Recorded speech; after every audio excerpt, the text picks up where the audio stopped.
Assalamualaikum warahmatullahi wabarakatuh. Perkenalkan, saya Haji Lutfi Zaki dengan NIM 122470026 dari program studi Rekayasa Tata Kelola Air Terpadu.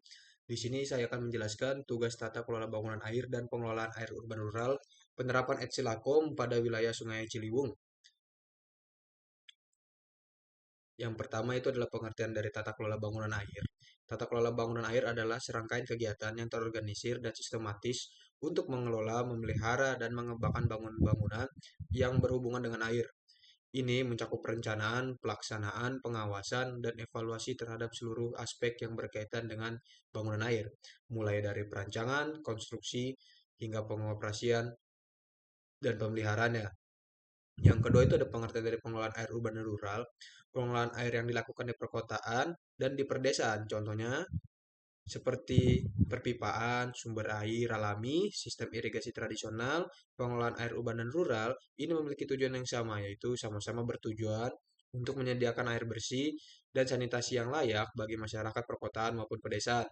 Selain itu, tujuan lainnya adalah menghadapi tantangan ketersediaan dan kualitas air di perkotaan maupun di pedesaan. Selanjutnya itu ada pengertian dari exit lakom, merupakan singkatan dari survey, investigation, design, land acquisition, construction, operation, dan maintenance. Metode ini juga dianjurkan dalam ketetapan menteri yang di dalam rumusannya dibagi menjadi 4 tahap, yaitu tahap SID, survey, investigation, design, tahap pengadaan lahan, tahap konstruksi, dan tahap operasi dan pemeliharaan. Selanjutnya itu adalah latar belakang yang dimana sebagai salah satu sungai berpengaruh di DKI Jakarta, Sungai Ciliwung mempunyai sejarah panjang, terbentang dari hulu yang terletak di daerah Bogor yang meliputi kawasan Gunung Gede, Gunung Pangrango, dan Cisarua, hingga kawasan hilir di pantai utara Jakarta. Sungai Ciliwung mempunyai panjang 120 km dengan luas daerah aliran sungai sebesar 387 km persegi. Dahulu, Sungai Ciliwung menjadi salah satu sumber kehidupan masyarakat Jakarta dan menjadi habitat berbagai jenis ikan. Akan tetapi saat ini banyak masalah menghinggapi Sungai Ciliwung. Sekarang kita akan membahas tentang analisis hidrologi atau kondisi Sungai Ciliwung, yang dimana kondisi Sungai Ciliwung saat ini tergolong kritis dengan masalah kekeringan di musim kemarau dan banjir saat musim penghujan. Kualitas air yang buruk dan elevasi muka air yang rendah menjadi perhatian utama. Sungai ini juga mengalami penyempitan dan pendangkalan, kerusakan di bagian hilir, terutama di bagian hilir, yang meningkatkan risiko banjir di Jakarta. Terkait dengan bencana banjir yang sering kali dialami warga di daerah sekitar bantaran Sungai Ciliwung, faktor pemicunya antara lain human error seperti jebolan tanggul, oceanografi seperti pasang surut air laut, dan gelombang yang tinggi. Sementara itu, dari segi meteorologi dan klimatologi, curah hujan yang tinggi dan kenaikan suhu udara pada musim dingin juga dapat mengakibatkan banjir. Kondisi Ciliwung di bagian hilir terutama yang ada di daerah Jakarta, keadaannya semakin tahun semakin memburuk. Sampah yang menumpuk, pendangkalan sungai karena sedimentasi, lebar sungai yang semakin menyempit, hingga kualitas air yang sudah tercemar limbah. Menjadi masalah Sungai Ciliwung yang umumnya terjadi di daerah hilir Jakarta. Ada cara penanggulangan atau mitigasi permasalahan kualitas air di Sungai Ciliwung. Yang pertama itu melakukan pengolahan air limbah dengan cara yang pertama yang dapat dilakukan untuk menanggulangi pencemaran air pada Sungai Ciliwung dengan melakukan pengolahan air limbah dengan cara membuat kolam stabilisasi. Dengan begitu, maka air limbah pabrik yang beroperasi di bantaran Sungai Ciliwung diharapkan tidak akan menimbulkan pencemaran air pada aliran Sungai Ciliwung. Cara yang kedua, agar air tidak sungai tercemar, khususnya pada Sungai Ciliwung, masyarakat yang tinggal di sekitar bantaran sungai dihimbau tidak membuang sampah apapun di aliran Sungai Ciliwung, karena dapat berdampak pencemaran dan juga dapat menyumbat aliran sungai lalu berdampak banjir pada musim penghujan yang akan mendatang. Yang ketiga, menggunakan deterjen ramah lingkungan. Cara menanggulangi pencemaran air yang bisa dilakukan dengan menggunakan deterjen yang ramah lingkungan. Penggunaan deterjen yang berlebihan dan membuangnya langsung ke dalam air akan menimbulkan masalah untuk ekosistem di sungai dan membuat ikan-ikan serta organisme yang hidup di air akan mati.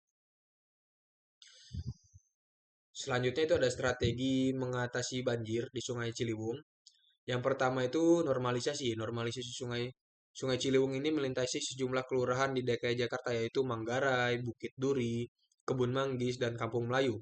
Kampung Pulo, Kebun Baru, Bidara Cina, Cikoko, Cawang, Pangadegan, Rawajati, Cililitan, Gedong, Tanjung Barak, Balangkembang, Penjatan Timur, Jagakarsa, dan Pasar Minggu. Normalisasi itu merupakan bagian dari rencana sistem pengendalian banjir Jakarta dari hulu hingga hilir. Pengendalian ini bertujuan untuk mengembalikan kondisi lebar Sungai Ciliwung menjadi kondisi normal, yaitu sekitar 35 sampai 50 meter. Lingkup pekerjaan normalisasi ini meliputi perkuatan tebing, pembangunan tanggul, pembangunan jalur inspeksi dengan lebar 6 sampai 8 meter di sepanjang sisi Sungai Ciliwung, meningkatkan kapasitas tampungan aliran dari 200 meter kubik per detik menjadi 570 meter kubik per detik, serta penataan kawasan di sekitar sungai. Yang kedua itu ada pengelolaan Sungai Ciliwung, yaitu melakukan reboisasi atau menanam pohon kembali di kawasan hulu Sungai Ciliwung untuk menyerap air hujan dan mencegah erosi tanah. Yang kedua itu membatasi pembangunan di daerah yang berfungsi sebagai resapan air di sekitar Sungai Ciliwung. Selanjutnya itu ada sistem drainase, yang dimana peningkatan kapasitas pompa meningkatkan kapasitas pompa air untuk memompa air dari kawasan yang rendah ke sungai. Yang kedua, ada pembuatan saluran drainase yang dimana membangun saluran drainase baru untuk mempelancar aliran air hujan. Yang ketiga itu ada pemeliharaan saluran drainase, melakukan pembersihan rutin pada saluran drainase untuk mencegah tersumbatnya aliran air. Yang keempat, ada pengelolaan sampah yang dimana meningkatkan kesadaran masyarakat sekitar Sungai Ciliwung untuk mengurangi produksi sampah. Yang kedua, membangun tempat pembuangan sampah yang memadai dan mengelola sampah secara benar pada sekitar wilayah Sungai Ciliwung. Lalu ada melakukan penertiban terhadap masyarakat yang membuang sampah sembarangan ke Sungai Ciliwung. Lalu ada sosialisasi dan edukasi yang merupakan meningkatkan kesadaran masyarakat dengan melakukan sosialisasi kepada masyarakat sekitar wilayah Ciliwung tentang pentingnya menjaga lingkungan dan mencegah banjir. Yang kedua, ada keterlibatan masyarakat yang dimana melibatkan masyarakat dalam program-program pengelolaan Sungai Ciliwung. Lalu ada pemantauan dan evaluasi, pemantauan kondisi sungai, melakukan pemantauan secara berkala terhadap kondisi Sungai Ciliwung dan lingkungan sekitarnya. Lalu ada evaluasi program yang dimana mengevaluasi efektivitas program-program yang telah dilakukan dan melakukan perbaikan jika diperlukan. Selanjutnya ada rencana jangka panjang untuk wilayah Sungai Ciliwung. Saya sebagai mahasiswa menyusun beberapa rencana jangka panjang untuk wilayah Sungai Ciliwung beberapa tahun ke depan, dan berikut adalah yang ingin saya lakukan untuk Sungai Ciliwung ke depannya, yang dimana satu, saya akan melakukan pengerukan, yaitu membersihkan endapan lumpur dan sampah untuk meningkatkan kapasitas tampungan air di Sungai Ciliwung. Yang kedua, melakukan pembenahan saluran air, memperbaiki dan memperlebar saluran air untuk memperlancar aliran air. Yang ketiga itu membuat jaringan drainase terpadu, menghubungkan saluran drainase dari berbagai kawasan sekitar Sungai Ciliwung untuk mengoptimalkan pembuangan air hujan. Selanjutnya ada membuat pompa air, memasang pompa air di lokasi strategis di sekitar Sungai Ciliwung untuk memompa air dari kawasan rendah ke sungai. Contohnya seperti saat saya kuliah lapangan, di Sungai Ciliwung itu ada salah satu pompa, yaitu pompa Sentiong. Yang kelima, membuat kolam retensi, membangun kolam retensi untuk menampung sementara air hujan sebelum dialirkan ke Sungai Ciliwung. Lalu, membuat waduk pengendali banjir untuk mengurangi debit air sungai saat musim hujan dan menyediakan cadangan air untuk saat musim kemarau. Kesimpulan dari tugas yang saya buat adalah penerapan Etsilakom di wilayah Sungai Ciliwung, Jakarta adalah suatu langkah yang strategis untuk mengatasi permasalahan-permasalahan yang ada di Sungai Ciliwung.